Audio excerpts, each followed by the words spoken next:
A Tennessee man is so passionate about seeing the Republicans win the election, he named his baby girl after the nominees. Mark Siptak named his baby girl Sarah McCain Palin Siptak. He's on the phone right now from his town of Elizabethton, Tennessee. Okay, so Mark, I read that your wife wanted to name your baby Ava Grace. Yes, ma'am, that is correct. And what possessed you to go and put down Sarah Palin McCain on her birth certificate? Well, I'm not sure there's really any possession going on, but I just had the idea some time ago. I was going to actually name her John McCain, even knowing that it was going to be a girl.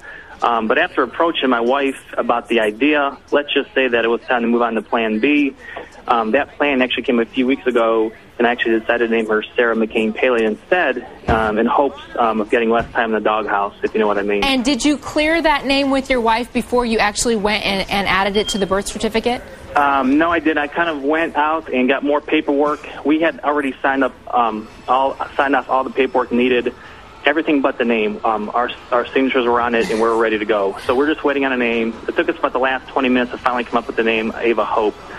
But what she didn't know, I had another set of papers. I filled them out, and she actually saw me put on top Ava Hope, not knowing that the other set had Sarah McCain Palin, and those are the ones that I actually handed in.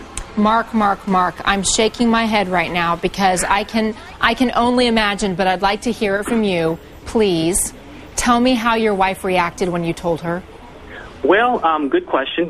Let's just say she wasn't tickled, but she's very supportive of the idea, and she's glad it's getting some attention, and she's really hoping, just like I'm hoping, and the whole thing comes back to basically was a simple gesture to hopefully support the McCain camp and hopefully to encourage people to get out there and vote that ticket.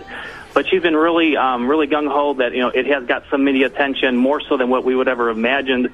But no, she wasn't really happy with my decision, but she's all gung-ho if it's one for the McCain camp. And she's going to vote for the McCain Palin ticket then? Without question, hands down, all the way, McCain. Well, listen, your little girl has a real story to tell. I hope that the time that you spend in the doghouse is not that long, and I appreciate you sharing your story with us. You're very welcome. Thank you, Contessa.